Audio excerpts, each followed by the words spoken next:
Hello friends, आइए सुनते हैं हॉरर स्टोरी डेविल जिन। ये बात है बहुत साल पहले की। हमारे गांव मतलब होशियारपुर जाने के लिए एक जंगल और नदी पार करके जाना पड़ता था। नदी के पार जहां से हल्की चढ़ाई शुरू होती थी, वहां एक बहुत ही बड़ा चबूतरानुमा चट्टान है। वो आज भी वहां पर मौजूद है। पहले जमाने के लोग बताते हैं कि उस चट्टान के पास एक छोटी सी गुफा में एक जिन्न रहता था। वो बड़ा ही शैतान था, जो भी रात के समय वहां आने जाने वाले हर मुसाफिर को तंग किया करता था।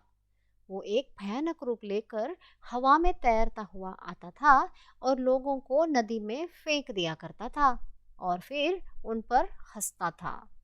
उसे ऐसा करने में बड़ा ही मजा आता था।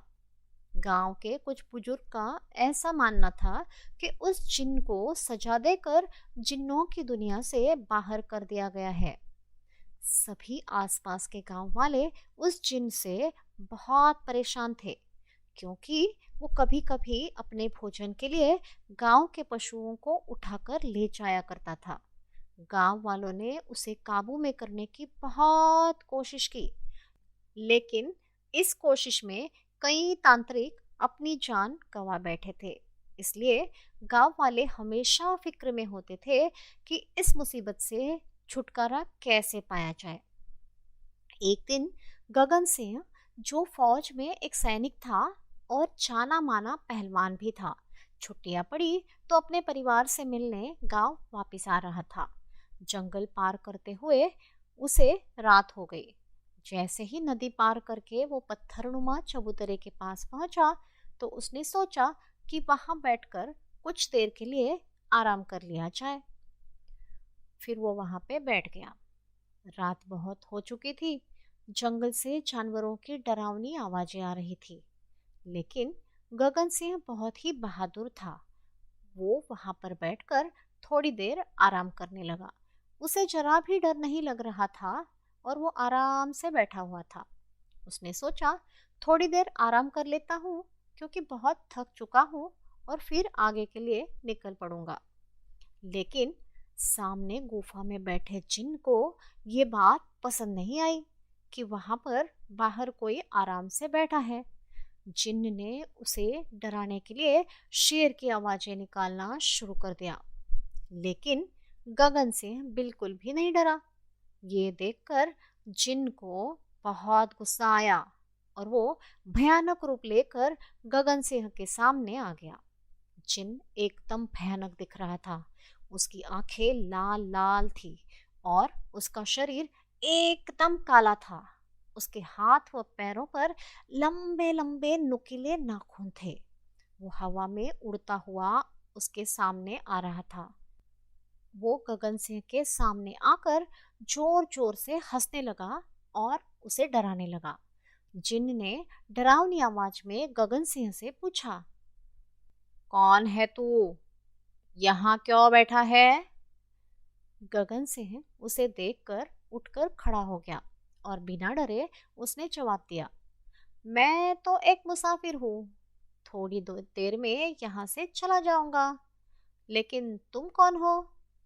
जिन वापस डरावनी आवाज में बोल पड़ा, तुम्हें पता नहीं, ये मेरा इलाका है, यहाँ कोई भी नहीं बैठ सकता। अगर तुम्हें यहाँ बैठना है तो मुझसे कुश्ती लड़नी पड़ेगी। और फिर वो जोर जोर से हंसने लगा। गगन सिंह भी अच्छा पहलवान था। कुछ सोचकर वो भी कुश्ती लड़ने के लिए तैयार हो गया और उसने कहा, ठीक है, पर अगर तुम हार गए तो तुम यहाँ से हमेशा हमेशा के लिए चले जाओगे और जो काम मैं तुम्हें कहूँगा वो तुम्हें करना पड़ेगा। बोलो, मंजूर है? ये बात सुनकर जिन जोर जोर से हंसने लगा और फिर उसने कहा, अगर तुम जिंदा बचे तभी तो मुझे कुछ काम कहोगे ना। फिर दोनों ने कुश्ती लड़ना शुरू कर दिया। ये कुश्ती मानो किसी युद्ध से कम नहीं लग रही थी। कभी जिन्न नीचे तो कभी गगन सिंह नीचे। कुछ देर तक अच्छी तरह से कुश्ती लड़ने के बाद गगन सिंह को बुजुर्गों ने बताई हुई एक बात याद आ गई और उसने जिन्न के कुछ बाल अपने चाकू से झट से काट दिए। इस बात का जिन के ऊपर बहुत असर हुआ और एकदम से जिन अपने असली रूप में गगन सिंह के सामने आ गया।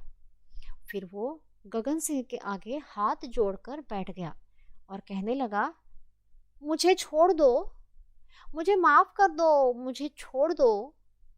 फिर गगन सिंह ने उसे कहा, मैं तुम्हारे बालों को जला दूंगा और फिर तुम खत्म हो जाओगे। ये बात सुनकर जिन रोने लग गया और घबरा कर कहने लगा, मेरे बाल मत जलाओ, मैं हार गया हूँ और शर्त के अनुसार मैं यहाँ से चला भी जाऊंगा। तुम मुझे कोई ऐसा काम बताओ जो मैं तुम्हारे लिए कर सकूं।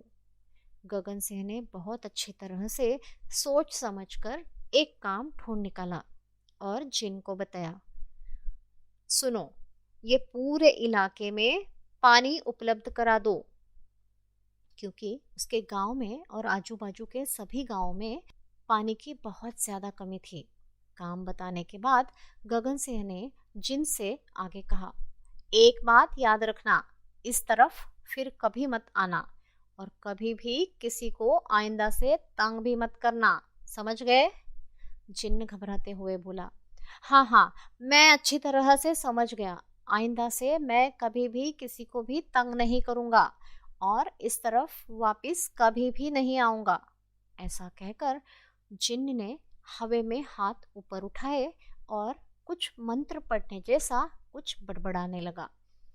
कुछ देर इसी तरह मंत्र पढ़ने के बाद जिन्न एकदम से हवा में गायब हो गया। अगले ही दिन गांव और आसपास के क्षेत्र में कई पानी के स्रोत उत्पन्न हो गए, जो कि आज भी प्रयोग में लाए जाते हैं और आज भी लोग और बड़े बुजुर्ग अपने बच्चों को गगन सिंह और उस शैतान जिन्न की कहानी सुनाते रहते हैं। इस कहानी से हमें ये सीख मिलती है कि हिम्मत जुटाकर कोई भी काम करो तो जीत होती ही है।